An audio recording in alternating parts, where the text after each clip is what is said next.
අස්ලාමු අලයිකුම් වරහමතුල්ලාහි වබරකාතුහු. පහවසර ඉස්ලාම් ධර්මය 11 වන පාඩම සකාත්. ඔබ දන්නවා සකාත් කියන්නේ මොකක්ද කියලා. ඒ තමයි ධනවතුන්, කියන්නේ වස්තුන් ඇති අය ඔවුන්ගේ ධනයෙන්, ඔවුන්ගේ වස්තුන්ගෙන් යම්කිසි කොටසක් දුප්පතුන්ට දන් දීම. ඒක තමයි අපි සාමාන්‍යයෙන් දැනගෙන ඉන්න කරුණ. ඔයාලගේ පොතේ තියෙනවා ඒ සම්බන්ධ පාඩමක්. ඒ ගැන පොඩ්ඩක් බලමු. සකාතේ කියන්නේ මුස්ලිම්වරු සතු වගකීම් 5න් 3 වෙනි වගකීම.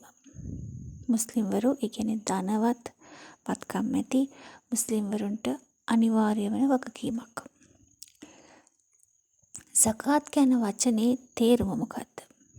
ඒ තමයි පාරිශුද්ධතාවය, දියුණුව, සංවර්ධනය වැනි වචන. මේ ඉටු කිරීම මගින් මොනවද ලැබෙන්නේ? ධනවතුන් මේ වගකීම ඉටු කිරීමෙන් මොනවද සිද්ධ වෙන්නේ? ඒ තමයි ඔවුන්ගේ ආර්ථිකය වර්ධනය වෙනවා. ඒ වගේම ඔහුගේ ධනය සුරක්ෂිත වෙනවා.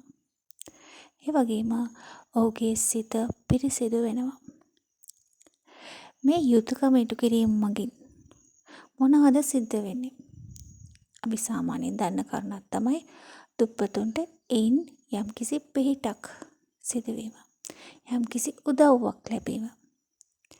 මේ යුතුයකම මගින් මිනිස් සමාජයේ එකිනෙකා පිළිබඳ කෙතරම් අවධානයක් යොමු කරනවද කියන එක හොඳින් පෙන්වන්න කරනවා. අල් කුර්ආන් වැකියක් තියෙනවා ඒ සම්බන්ධව. කවරෙක් අල්ලා තම වරප්‍රසාද මගින් තමන්හට පිරිනැමූ දෑ පිළිබඳව මසුරුවන්නේද එය තමන්ට යහපත් යැයි නොසිතිය යුතුමය. එය ඔවුන්ට අයහපතක්ම පවතී. ඔහු කවර දෙයක් කෙරෙහි මසුරු වූයේද මළවුන් නැගිටවනු ලබන දිනයේදී එය ඔවුන්ගේ ගෙල වටා ගිනි වළල්ලක්සේ දමනු ලැබේ. අල්ලාහ්ගෙන් ලැබෙන දායාදයන්, වරප්‍රසාදයන් තමන්ට විතරක් පිරිනැමූ ඒවා නෙවෙයි. වැඩිපුර දායාදයන් ලැබෙනවා නම් එය අනිවාර්යෙන් තමන් වටා ඉන්න දිලින්දන්ටත් එහි අයිතිය තියෙනවා.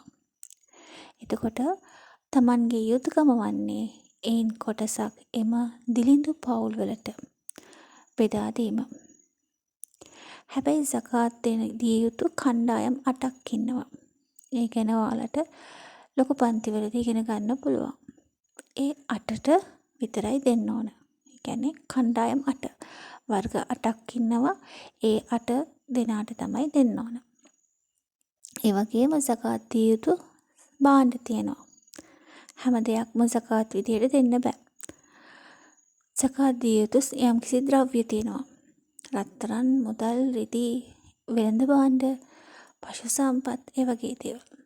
ඒවා නියමිත තත්වයට පැමිණි පසු අමතරව තියෙන කොටස අපි සකාත් හැටියට බෙදා දෙනවා. අල් කුර්ආනයේ බොහෝ ස්ථානවල සලාතය හා සම්බන්ධ කර සකාතය සඳහන් කර තියෙනවා. සකාතය සලාතය හා සම්බන්ධ කර සඳහන් කර තිබීමෙන් අපිට පේනවා සකාතය කොච්චර විශේෂ ඒ වගේම වැදගත් වගකීමක්ද කියන එක. අල් කුර්ආන් වැකියක් තියෙනවා බලන්න. සලාතය ස්ථීරවම ඉටු කරව. සකාතය පිරිනමව. සකාතය පිළිබඳව සුන්නාව එනම් හදීසේ සඳහන් වෙන අවස්ථාවන් තියෙනවා. ඒ තමයි සකාතේ ඉටු කිරීම මගින් ඔබ ඔබගේ ධන සම්පත් රැකගන්න. අබු දාවුද්. ඊළඟ හදීසය සකාතය නොදී තමන්ව වළක්වා ගන්නා සමූහයන්ව අල්ලාහ් සාගතය මගින් පරීක්ෂා කරයි. ඊළඟට ඔයාලගේ පොතේ තියෙනවා බලන්න. සකාතය ක්‍රමානුකූලව ඉටු කිරීම මගින් ප්‍රයෝජන රැසක් ලැබෙනවා. එයින් කිහිපයක් ලැයිස්තුගත කරලා තියෙනවා බලන්න. අල්ලාහගේ දයාව හා ආරක්ෂාව ලැබෙනවා. සකාත් දෙන කෙනාට අල්ලාහගේ ආදරය, ඒ වගේම අල්ලාහගේ ආරක්ෂාව හිමි වෙනවා. ඊළඟ සමාජයේ ආර්ථික පරතරය අඩු වෙනවා.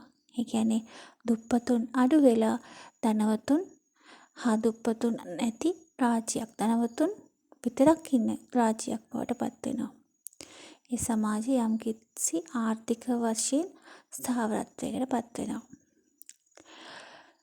ඊළඟ ධන සම්පත් වර්ධනය වෙනවා. ඊළඟ මිනිසුන් අතර ආදරය හා කරුණාව උදා වී සතුටුකම හා ක්‍රෝධය ඉවත් වෙනවා. දුෂ්ට ක්‍රියා මර්ධනය වෙනවා. මිනිසුන් ප්‍රිය කරන සාමකාමී සමාජයක් බිහි වෙනවා. මේ ආයෙ කියවන්න, මේ පාඩම ආයෙ ඔයාලා මුලින්ම කියවන්න. ඒකේ ගැඹුරු අදහස් තියෙනවා. මේ අල් කුර්ආන් වැකිවල, හදීස් වැකිවල ගැඹුරු අදහස් තියෙනවා. අනිවාර්යෙන් ඔයාලට ඒක තේරෙයි. මේ ප්‍රයෝජන ටික ලියා ගන්න.